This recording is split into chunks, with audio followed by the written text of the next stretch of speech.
Hello, I am Chris Howard and this is Awesome Strength. Now in today's video I'm going to be discussing things I wish I knew before I started Strongman. So I think this is going to be an important video for people at the amateur level who are looking to get involved with Strongman. So enjoy and let's jump straight in.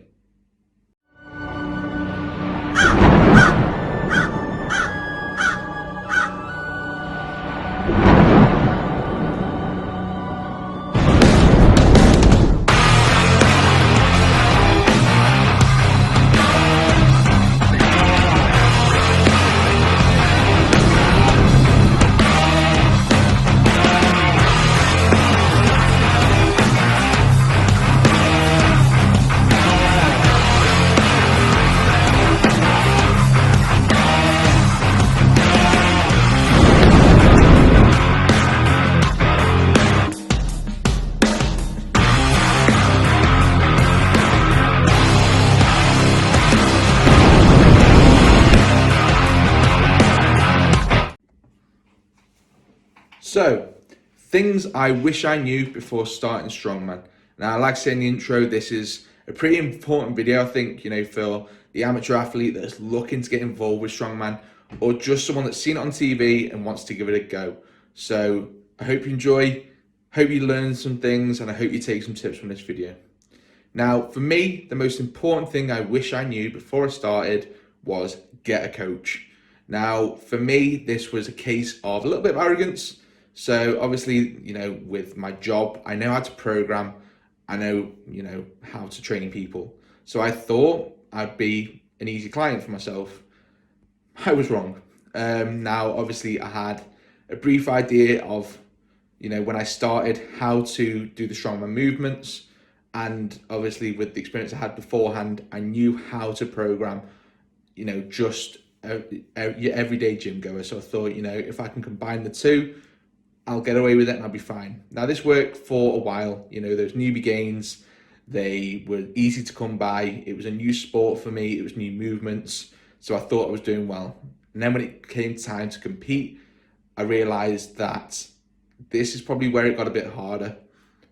So it took me a while to swallow that pride and get a coach, but it's the best thing I did. So I didn't start getting coached until about September last year. And that was with Strongman. So I'm currently using his MST bot, which is like his team program. But the results are speaking for themselves. And it's also a blessing to not have to program myself, not to worry about that. So, all I have to do now is open my phone, open TrueCoach, read what I've got to do it, go home. And that's just so much easier for me. So yeah, shop around, you don't have to go for the first coach you find. I did my research, and for me, Shane was kind of that perfect fit, really. He offered this program, which was, it's 25 quid, and you can't complain for what you get. And for me, Shane German is someone who, for me, is just someone I can get on board with. He's Luke Richardson's coach, and that speaks for itself. The kid is the future. That is his nickname. That is the fucking truth. So yeah, so getting on board with Shane was a great idea. Yeah, with going with Shane, it's kind of been one of them that do his MST bot for a bit, and I'm hoping that in the future I can go with him full time when he has spaces and when funds will allow. So next thing I wish I knew before I started is it doesn't matter. So you may think that's a really vague statement, but no matter what you're thinking is stopping you, it doesn't matter. It doesn't matter your gender, it doesn't matter your age, it doesn't matter your height, your weight, your body shape, nothing matters. You can compete in strongman, you can do strongman at any level. There's so many athletes out there you can name that come across these things, that you could see as issues. So you've got the likes of Rob Kearney, Graham Hicks, who were shorter than most strongman out there, and they compete at a really high level. Graham Hicks is one of the best static lifters out there. Rob Kearney is one of the best static lifters out there, and one of the best movers out there. And, they're 5'10", and, you don't have to be over 6 foot to compete. So not only that, there's the age thing, and you look at people like Ode Haugen. Now, Ode Haugen didn't start competing until his 50s, and same with Mark Felix. Mark Felix is exactly the same. There's two guys that started really late, but have still gone on to have really good careers in sport. And Mark Felix is still going now and breaking world records consistently in the Hercules holds. So age doesn't matter whatsoever. So there's another lesson for you: is if you're thinking that there's something stopping you, there is nothing stopping you. So don't worry. Next up is the fact that I wish I'd realised that it is, in a way, the least competitive, most competitive sport out there. So I don't mean to downplay it at all. It's a really competitive sport, but everyone out there is for you to do well. You go to a competition, everyone's friendly as fuck. You go to competition, you can speak to everybody. It doesn't matter what background, anything. Everyone is really, really nice. And I think that's something I didn't really think or didn't realise would be a thing. I thought that everyone's going to be out for themselves, no one's going to talk, no one's going to do this, no one's going to help, and I couldn't have been more wrong. You go to an event and the other guys competing will be screaming for you as much as whoever you've brought with you to the event will be screaming for you. Everyone wants you to do well at that competition, and that's the biggest thing I wish I knew, and I'd have probably competed sooner if I'd known that. So next, we have learn how to recover properly. Now, this is probably something that speaks for itself and sounds like probably a really obvious point, but it's something that everyone overlooks. I think even people that know what they're doing in strongman still probably overlook aspects of recovery, but it's something that's going to help you train for longer and just have that longevity of being able to train for X amount of years further than you probably could if you didn't use it. So I'm going to be doing a video soon about recovery and sort of budget recovery that can be done for any level.